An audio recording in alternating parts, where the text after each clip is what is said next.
maybe I can go back one. If I look at this one. Look at this one, for example. This one, no, let's look at the left one. If I look at this vertex, so I know the domination number is 2. If I look at this vertex, it's not contained in any what I call a gamma set, a minimum dominating set, because if I use this vertex and I color that one black, so I dominate the 2, then this one won't be dominated anymore. So I can find a dominating set of 2 vertices using this vertex. So this vertex would be in the set N. It's not in any minimum dominating set.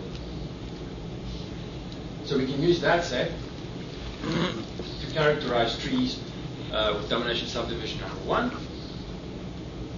So how do we decide when a vertex V of the tree is in the set N? Well, 2 stages. First one, we looked at the rooted tree at V. So we pick a vertex and we want to see if that vertex is in the set N. In other words, if that is in no minimum dominating set. So we root the tree at V.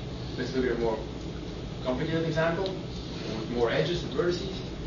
Then we apply a pruning to this tree that I'll explain shortly, so that V, this top vertex, is the only, what we call a branch vertex. In other words, it's the only one with 3 edges incident with it. There are other branch vertices at this stage. This one has more than 3, or more than 2. This one, and this one as well. We want to prune the tree, remove some stuff, so that V is the only vertex with 3 or more edges going from it. So what we do is we pick the vertex furthest away from V, a branch vertex furthest away from V, which would be this one. No other vertex in this level or lower has degree more than 2, has more than 2 edges from it. So this vertex we focus on first, and then we look at what we call the children, the ones adjacent to this vertex, but in the lower level. So these 2. And if there's a path from this vertex down, as far as we can go, there's nothing really. So the path from this vertex down to the lowest level has length 0, because it's already in the lowest level. And both of these have that property. We want to keep those vertices, so we just keep one of these and we remove the other one. So it's difficult to see this one I colored blue and that one I colored red. We want to keep the blue one. They're the same, so we just pick one and we remove the red one. So one step of the pruning is cutting away this part of the tree. Then we go to the next branch vertex furthest away from V, which would be that one. No other vertex has that many edges on that level or lower. So this one's furthest away from V. Then we look, well, this child of the blue vertex has a path of length 0, because it's already as low as we can go. This one has a path of length 1, because there's one edge to go as far down as we can go. So we prioritize the ones with length 0 mod 3 is better than the ones with length 1 mod 3. So we keep this one and we cut away everything else. So 0 is better than 1, and which is better than 2 mod 3. But there is only a 0 or 1 in that case. So the next one, we have to look at that one. So then we look at these 3 children of the blue vertices, of the blue vertex. This one has a path of length 2. This one has a path of length 1 and of length 0. So 0 is better than 1, which is better than 2. So we want to keep the blue one and remove the red ones. So we prune like that. One more step. This is the only vertex remaining with edges, with more than 2 edges coming out from it or incident with it. So we look at the 3 children of the blue vertex. This one has a path of length 1. going as far down as possible. This one length 2, and that one length 1. So the best we can do is length 1. So we pick any one of those. Let's suppose this one, and we cut away the rest.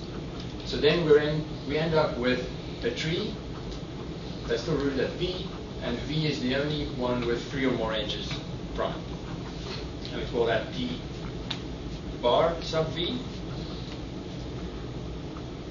So that's what that first one says. So I look at all the children of V, so these 3, and I have 3 sets depending on the length of the path from each one down as far as we could go, mod 3. So this one has a length 1, 0, and 2. So I have 3 possibilities, C bar sub J, and depending on what that length is, J mod 3. So there's a C0 and a C1 and a C3. So that's just a lengthy way of saying that this vertex would be in C1 because the length of its path down as far as we can go is 1. That one would be in C0. This one would be in C2. But we can have many of them. So we have 3 sets that we split these, that we partition these into. Then Maynard showed that we can characterize the set NT as, well, V is in the set NT if and only if our set C0 is empty. So there's no vertex like this with 0 mod 3 path down. And C1 has to be not empty. So there has to be something like this, but 1 mod 3 down. So if V has these 2 properties, then it's in the set N. In other words, it's not contained in any minimum dominating set. So we can understand what the set N looks like. So back to the trees of domination subdivision number 1. So we can characterize these trees in a more useful way, saying that the tree has up order at least 3 as domination subdivision number 1, if and only if we look at the set N of T, the set with no vertices, with vertices in no minimum dominating set, then this domination subdivision number is 1 if and only if T has a leaf in that set. In other words, a vertex with only 1 edge.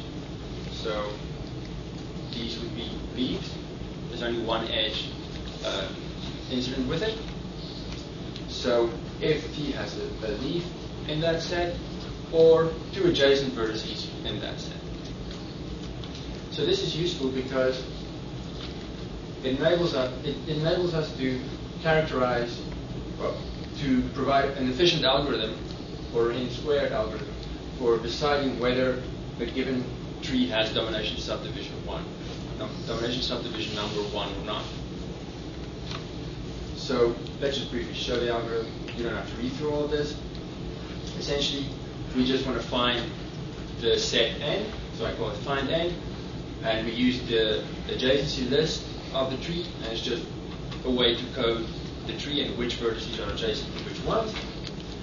We start with an empty list, and we go through all the vertices from 1 to, let's say there are n vertices, and for each one, I construct T sub V. In other words, I root the tree at the vertex V.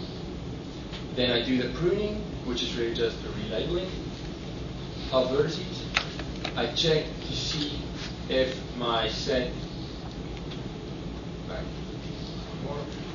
if my set C0 is empty and C1 is not empty, to see if V is in T. And if that's true, then I add V to my list of n vertices. So this can be done ordered in square, which is pretty efficient, and we can easily decide, given a tree T, is the domination subdivision number 1 or not. So that's all I have. Thank you.